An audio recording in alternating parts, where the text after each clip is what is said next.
So I want to welcome you all to the Museum of Indian Arts and Culture. We're thrilled you could be here for the opening of our new exhibit, What's New and New, Recent Acquisition. My name is Dawn. I'm one of the educators here. And so we're absolutely thrilled you could be here. We're very honored that the artists could be here today with us, especially Linda and Marla for the talk today. So we're very honored today that Linda Lomaheftewa, who is Hopi and Choctaw, is here with us today. She is a faculty member at the Institute of American Indian Arts. She was also in the first graduating class. She is an accomplished painter and printmaker who went on to earn her BFA and MFA degrees from San Francisco Art Institute. Joining us as well today is Marla Allison. She is a member of the Laguna Pueblo here in New Mexico. She is a contemporary artist who works primarily in painting and lives and makes her art from her home studio, where she finds comfort and inspiration by connecting with family tradition and being close to her community. So we are very honored that they're here with us today. Please join me in welcoming them.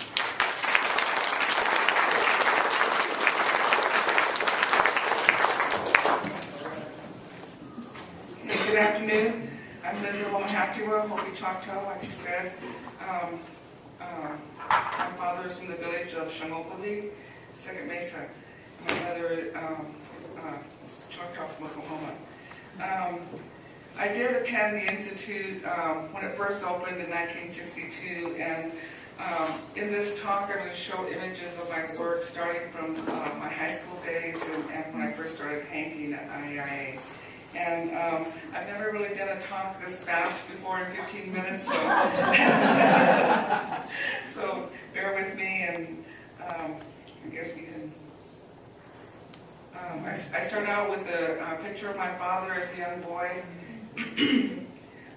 dressed in the traditional Hopi way, that with the scarf.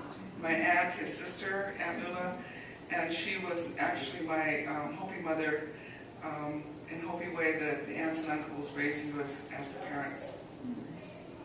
And my grandmother, Helen Lomaheftewa, and they're all gone now.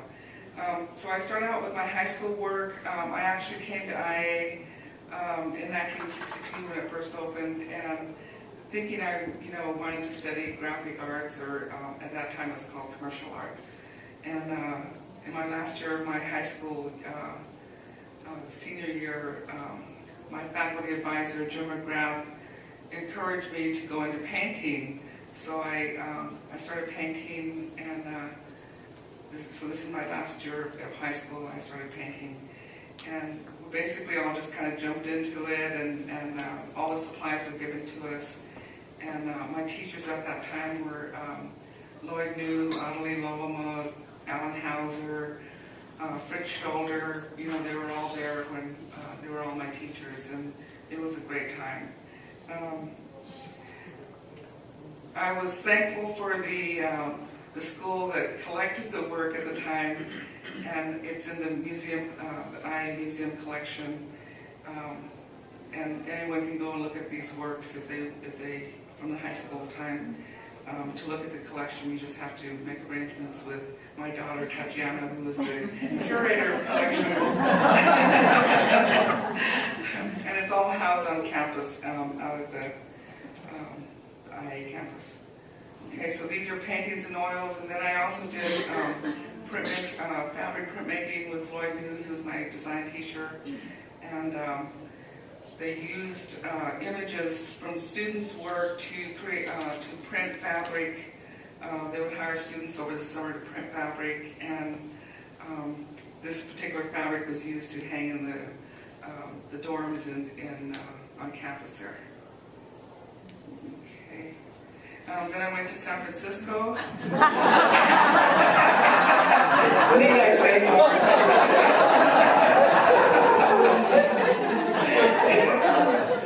And this is some of my early work from going to the Art Institute.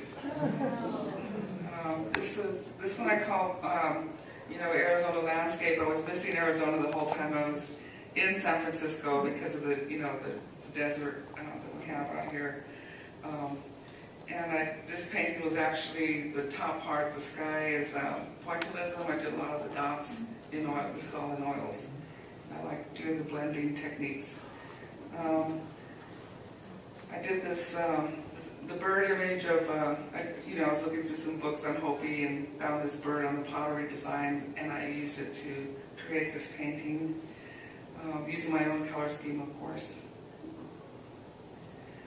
Then I did some shield paintings, and I call this one a tribute to Wounded Knee. That was going on at the time, the takeover at Wounded Knee and Alcatraz, and all of the AIM movement was going on at that time.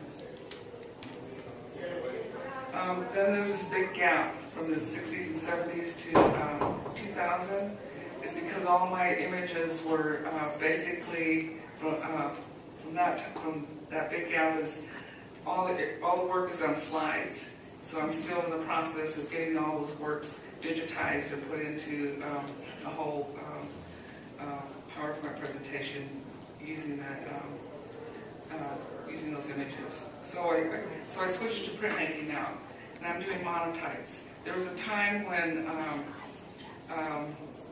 I had an artist block, I guess, and everyone was getting worried that I wasn't creating any paintings. So the printmaking instructor at the time at the school was Craig Locklear, and he said, "Why don't you come in and try and do some monotypes?" So I did, and I've been doing monotypes as well as painting since then. And the reason why I like doing monotypes is because you can produce more work than produce more paintings, instant paintings, I call them, and I can get more work done that way. These particular images were, inspired by going up to the Northwest Coast area. We were having, the markets up in Oregon, and I was inspired by the color of the salmon, and that was why I did this first 4 images. Excuse me. I also started doing this whole series of the lunar animals of the Chinese calendar. So this is the year of the horse that I started doing, and I want to do a whole exhibition of all those images that I've been creating. I get inspired when I travel. I went to northern England and was inspired by the stone circle sites that they have all up in northern England. And I guess all, Scotland, Ireland, I haven't been there, but I hope to go back someday to visit those sites. And this is my inspiration from that travel. Another stone circle. Again, these are all monotypes. And this one is called 4 Rivers, and it's a story of the migration of the Hopi people that had to, travel before we ended up where we are today in northern Arizona. And my cousin told me a story about how we had to cross 4 rivers, and this is my interpretation of crossing the 4 rivers. Another 4 rivers. This is my inspiration from the Gulf oil spill. And I call this series of Gulf birds. And I was, saddened to see in the papers every day how these birds were always looking at how they would look on the shore drenched in oil. So I did these images of the birds that I saw from the news and made stencils out of them and produced a series that I call the Gulf birds. The symbol of the spiral, the double spiral, I made up of the southeastern people, which is, where my mother is from, originally from the Choctaw people, originally from Mississippi, and they were moved on the Trail of Tears to Oklahoma. When you see this symbol, usually the southeastern people will recognize that, and it was a design that was worn across the sash.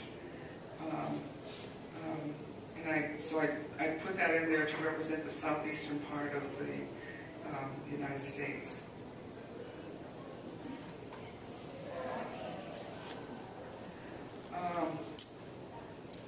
what I also find interesting about this particular series is when you, in a model print, you can print and whatever is left on the plate is called a ghost print.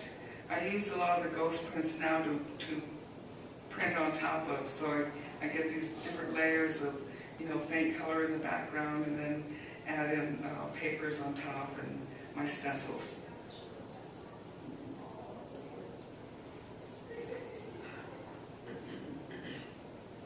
And then this is photo transfer, Xerox transfer of a Choctaw man, stickball player.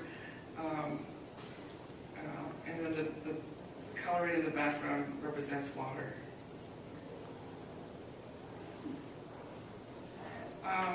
This is a picture of my Choctaw family on my mother's side, my great-grandfather and his wife, and then my grandmother would be in the back, and I never knew her because she died when I was too little to know her. I had a sabbatical in 2011, and I wanted to do more research on mound people, the mound builders, and so I asked America Meredith if she would go on this mountain trip with me, and she said, yes, and she mapped out the whole trip, and it was incredible. It was we visited 14 mountain sites, starting from Oklahoma's Spiral Mound, and we went all the way, to Arkansas, Tennessee, Louisiana, all the way to North Carolina, and then visited 7 mountain sites on the way back. It was an incredible trip.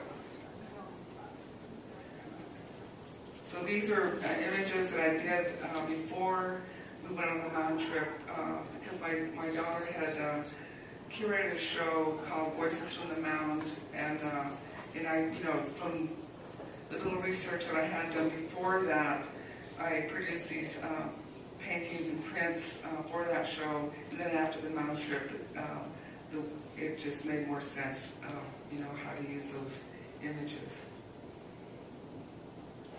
And again, the Choctaw stick player. And these are prints that are mounted on canvas. And then the shape of the mound in the left side, and then the swirling marks are supposed to represent a tornado.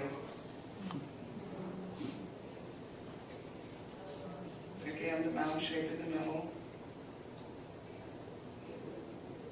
This is a mixed media piece. Yes? I'm almost done. Okay, so this is how the mountain sites look. Most of the sites that we went to are the states they keep the mountain sites intact. And this is the one in Mississippi that I was told to go to, the Choctaw people, the Nanawan mountain site that the Choctaw people had to buy back from the state so they could continue to use that mountain site for their ceremonies.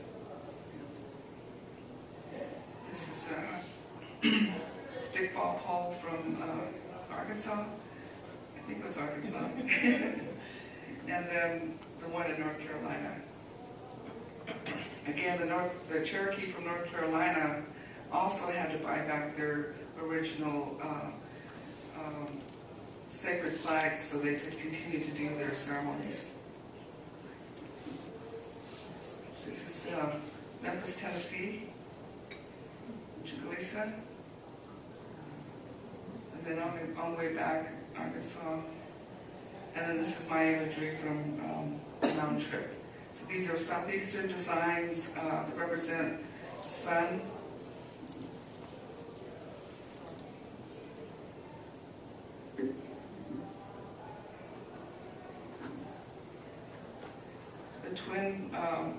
The twin warriors that of the Choctaw people is a story about how the corn came to the Choctaw people.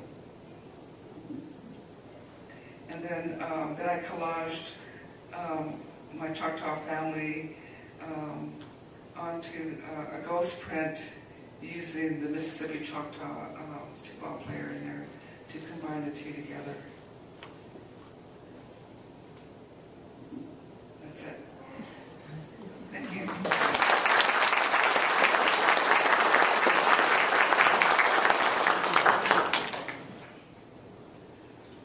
So I've got to say, it's quite an honor to follow Linda in not just speaking here. And not just speaking in front of you, but also to be a student under her while I was a student at IAIA. And, just to be able to share a stage with her is quite an honor. And thank you all for having me and inviting me here. Sorry. Where's my timer? All right, so to continue, I apologize for that.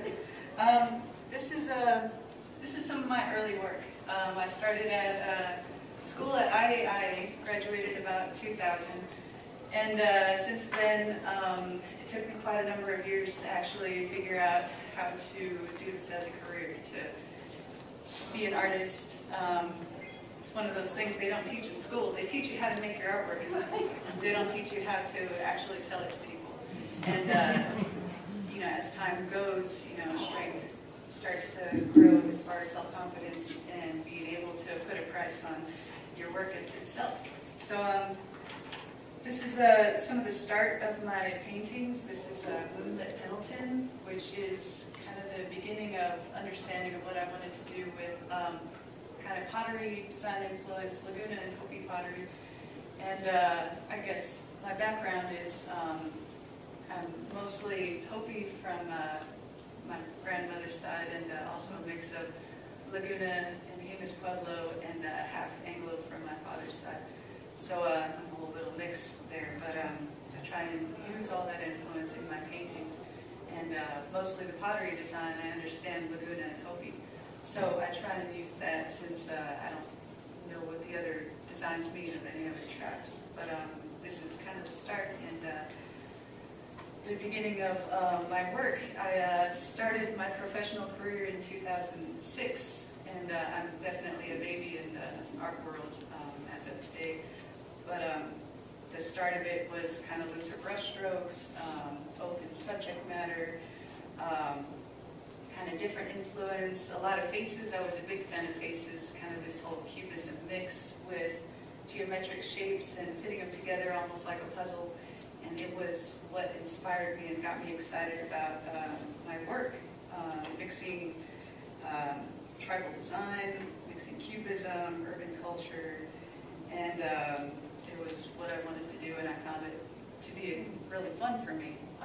This is also a kind of like a almost traditional Pueblo dress where the woman usually would wear a dress underneath, but kind of make it a little GQ kind of style, New Age. I took the dress off and made it look kind of like a t-shirt, but kind of like a mix of traditional dress, traditional attire, mixed with modern day, what I felt was cool, as for lack of better words.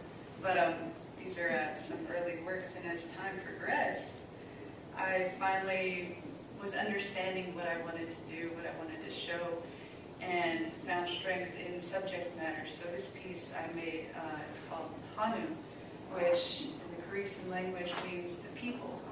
And in this manner, I really enjoyed connecting the colors of what I think are kind of traditional colors of home landscapes, kind of turquoise, coral colors, was really a big intriguement for me. And as time progressed, more fun things happened. I was getting more comfortable with just playing with ideas.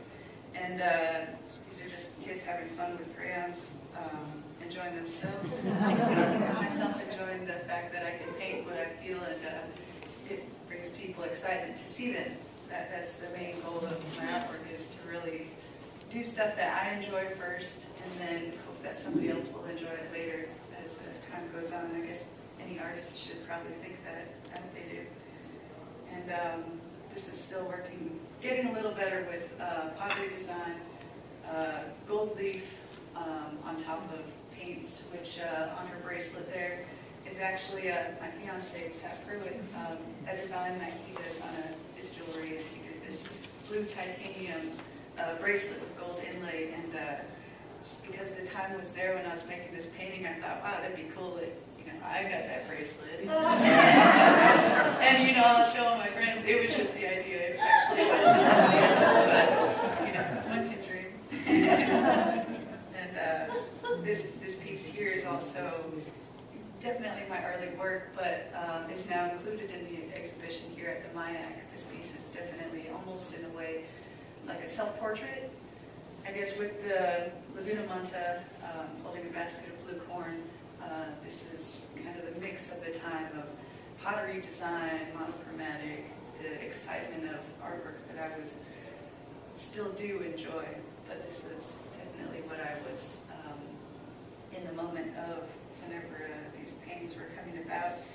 And about 2006, I got into my first art show at the Heard Museum, which is actually coming up again, so this will be my 7th year now to finally be doing something professional for myself, having my own career, and continuing to be self-reliant on income and everything like that. So, so this piece is definitely one of those pivotal points of where I was when I started. This is the first work, and to be here included in this exhibition is a big honor for me, and for this piece to kind of signify my start and continuation of where I'm going. So with this idea of self-portraiture, I don't do self-portraits. This is probably the closest you'll get. But with the idea comes growth and realization in my paintings, and I found that I can make a statement with my paintings. I found that I'm not only just doing stuff for my amusement, but I'm trying to make this identity of myself as a portrait in a visual manner. And so as I'm learning, I'm connecting more ideas, and this is kind of my interpretation of Laguna faith, which is definitely traditional cultural mix, and also the Christianity mix.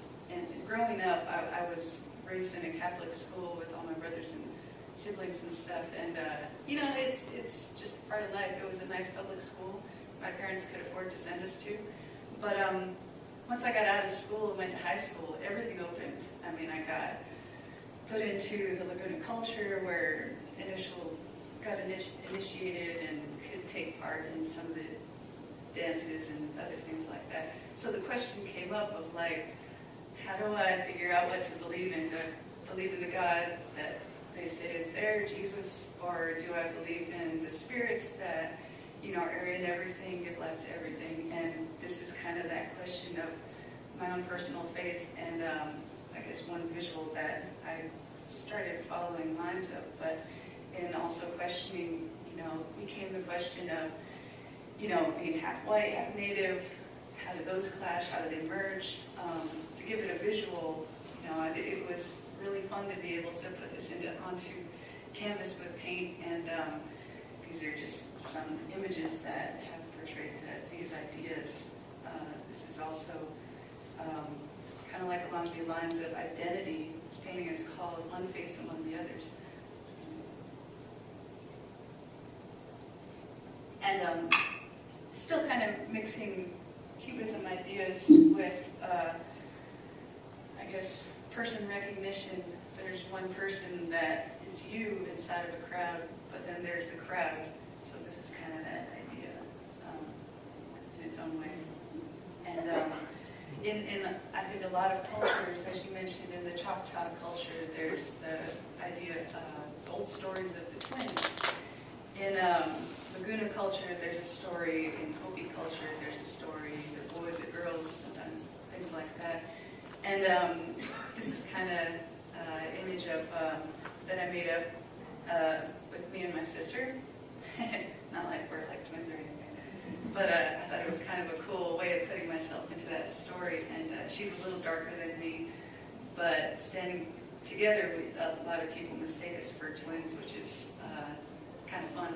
Not in a weird way, but know that, there's somebody that's like me and similar, and we have so many similar ways. I just tried to connect them with the pottery design and idea of just the folklore and stories. Maybe somebody will make a story about us later. And to continue, this is along the lines of past and present. This is called Yesterday and Today. And my first start of mixed media. On the left in the black and white is in the center, the big black centers, there was a digital photo screen. And my first start of using multimedia in paintings. And on the photo screen on the left, I don't have time to show you all the images that would be inside. I used some images from the famous Lee Marmon, photographer from Laguna. It's our first collaboration of work. And I used his black and white photos on the left side, which would show. And this is right when digital photo screens just came out and was my first breakthrough of trying to do something different with paintings and get my name recognized in a slightly different manner of just painters in general. And on the right side were colored photos that, while they were playing together, the left side would show a man like sheep herding or something like that, raising food for the family. On the other side was a man in a grocery store loading up the aisles. So it was comparison photos, but it definitely was the whole idea of past and present. And really was my breakthrough of using different media. And later this I did was a story, I guess in the screen there played a story that my grandmother told, and that was about the two Hopi twins, and has a whole story about them, but also the Spider Woman raising them as their grandmother, and really cool visual. My grandmother narrating the story was this whole blast of excitement that I was able to share on a painting, and really helped me to represent in a way like my family, but also immortalize the idea that my grandmother's voice is something I grew up with and now can continue with those that get to see this painting later. And as time progressed, my grandfather was a singer with the Laguna Pueblo, and he passed away before I could record his story. So with this painting is called Tell Us a Story. And it kind of has the whole mixed media plus multimedia. The TV screen actually is a recording of static. It's kind of like that more powerful imagery of what kids are abused by these days. And I'm definitely stereotyping it because really a lot of them still do physical activities. But in the whole aspect, the oral tradition is such a strong piece of life that all of us get to experience. And I hope that storytelling will continue. And so in that idea, I did this painting of kind of the question, asking the grandfather to tell us a story. Let's keep storytelling strong and continue that oral tradition. And this is my parents. One of my biggest pieces of my life that I can say I've ever embarked on. The digital photo screens have, on the left side, my mother is narrating her life story. On the right side, my father is doing the same. But this is the first and biggest triptych that I've done of them with the mixed media. And some of the biggest works of multimedia I've done. But to continue, a lot of my work has been influenced by Edward S. Curtis and also Lee Marmon. So this is, those of you familiar, this is Edward Curtis photograph that I painted and made it into my own style. This is Lee Marmon, Eagle Dancers, which is now at the Fonda Hotel. If any of you get the chance to go visit, they have a couple paintings of mine there. And also show some of my work at Tom Taylor's, which is a buckle company, but they sell some of my paintings there. This is also a Curtis photograph of Lomaheftewa, which is, I guess, the newest work as time has gone on, what my style has become, and some different representations of what I'm currently doing.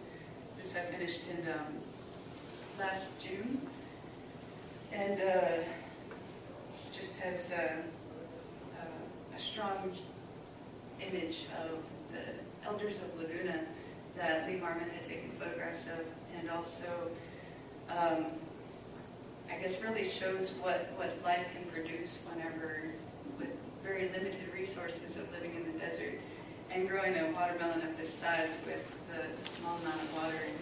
It's really a strong representation of these great people that preceded me in Laguna Pueblo. To know there be this big watermelon, I struggle with my own garden. This is, I guess, just another style mixed with pottery design, but also using abstract form and playing with texture of paint. I definitely like playing with paint, texture, and everything like that. So my time is done. So yeah, these are my latest paintings. This is called One Summer's Day, a visual of kind of a mix of past and present with Hawaii Village, where I live now. These are actually over there at Tom Taylor at the moment, which they're not this big, but they're gold leaf with acrylic paint. And this is the last big mixed media piece I've done. It's a Curtis photograph as well, on top of circuit board, which is mounted onto plexiglass in various levels, and then framed with poplar and copper leafed on the outer frame. So kind of flexing my skills on woodworking and putting stuff together. This is the back of it, which I thought was pretty interesting. It was hard to paint the front, so to leave the back open, that was my excitement to be able to share with. This is what it looks like before and after. And you can see the various levels actually put different spacers in between all of them, all individually mounted. And so it really gave it some depth and dimension, which you can kind of see in this image as well. So this is my work and stuff I've been doing lately.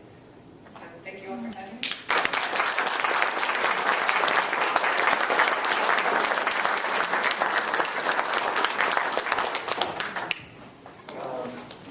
If you could just briefly comment on Jeff's story, what you've seen her work, her work, could you comment on each other's work? Her work is amazing.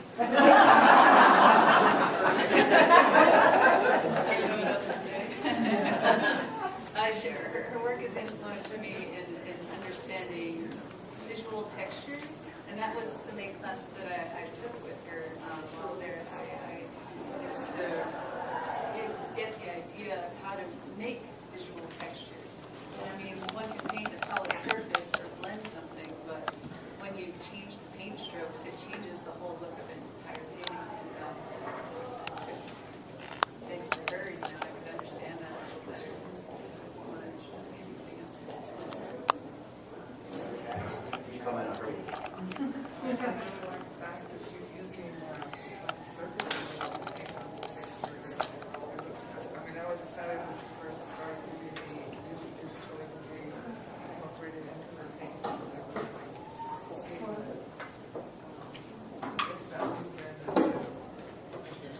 pictures encased into this painting. I thought that was just such a great idea. I would like to see what you're going to do with your work now. You're adding that kind of texture. I'm curious too. I guess we'll see. You got a question here? Oh, I just wanted to ask you where you got the idea to use circuit boards for background for your painting. Do we need the microphone? Yes. Okay, sorry. The first idea with the circuit board was always in the back of my head, I guess, starting with the use of multimedia, the way computers move and work. Everything is connected with the motherboard or circuit board. And it was always in the back of my head. The hard part was gathering it. I had to go to various computer supply stores and rip apart machines and stuff and clean up all the board because it had all those connectors and everything that's on them. And finally was able to this past August. I never really took the time to do it before because I was focusing on multimedia, coming up with video ideas, fixing that, doing woodwork to actually encase the video player inside the painting itself. So I guess I was focusing more on that before, and finally made the time to do the circuit board.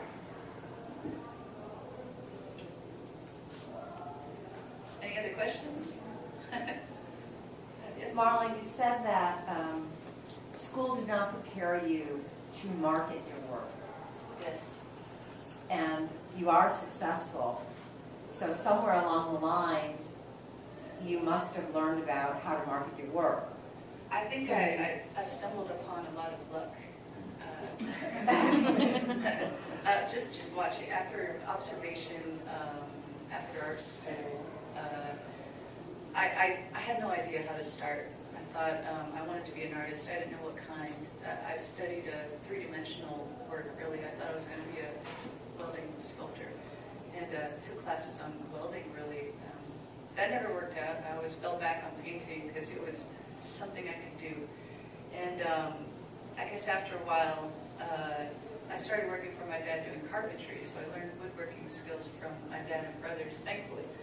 And later, started dating Pat Fruin, and both of us, he was doing body jewelry work, I was doing painting on the side and going to school, and both of us thought, hey, why don't we try doing these art shows? I mean, he basically knew jewelry, I basically knew paintings.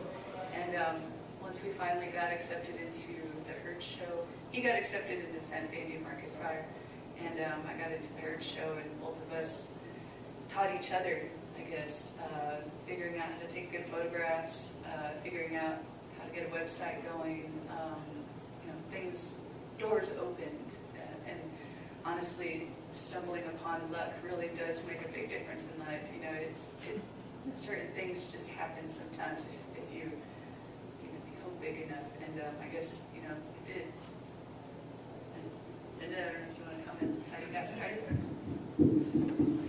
When I was at the Art Institute in San Francisco, that wasn't taught in the curriculum either, about how to market your work, and it wasn't even talked about to sell your work. So I basically had to learn on my own too, how to get into shows and then do the markets as well. Do your students ask you about that same question, how to market their work? Sometimes they do. Like they'll ask me for, to help them price a painting or a printer, even some jewelry pieces they'll ask. But not all the time. If I could just say something real quick, I'm a student right now at IAI, and I'm graduating this May. But just to let you guys, everybody know, they do now. I'm in a portfolio class, and they're really honest about how to market, how to price. They're giving us a lot of good information and tips on what to do. So it's working. It's a work in progress. I know you guys have a big trip going planned for Wyoming. What are you guys going to see there? Indians?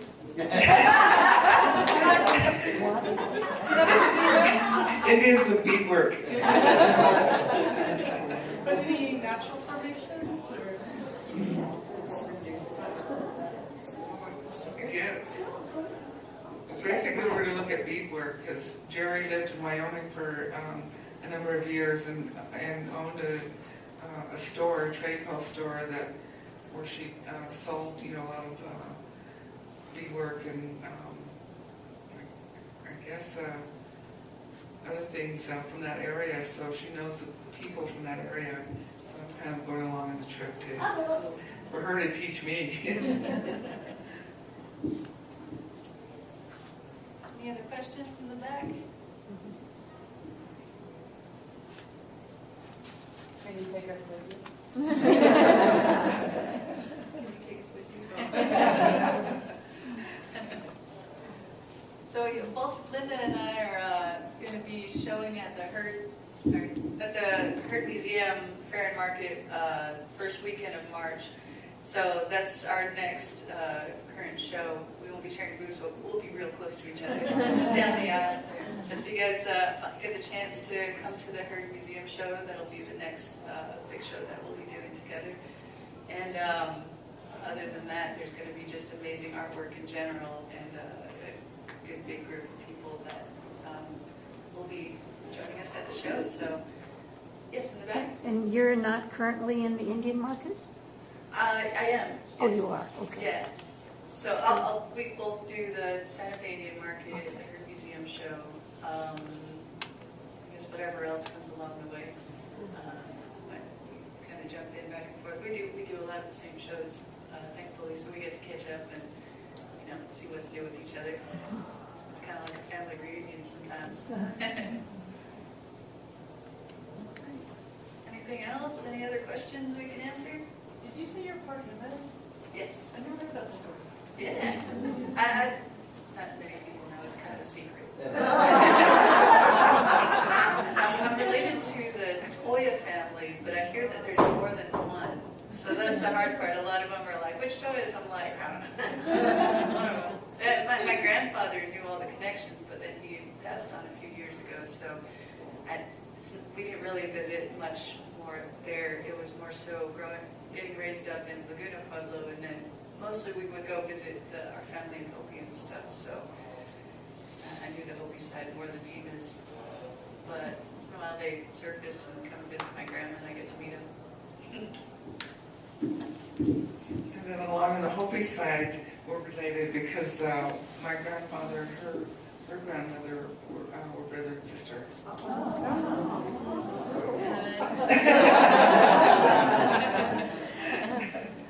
Yeah, pretty cool. Is anything else we can help with?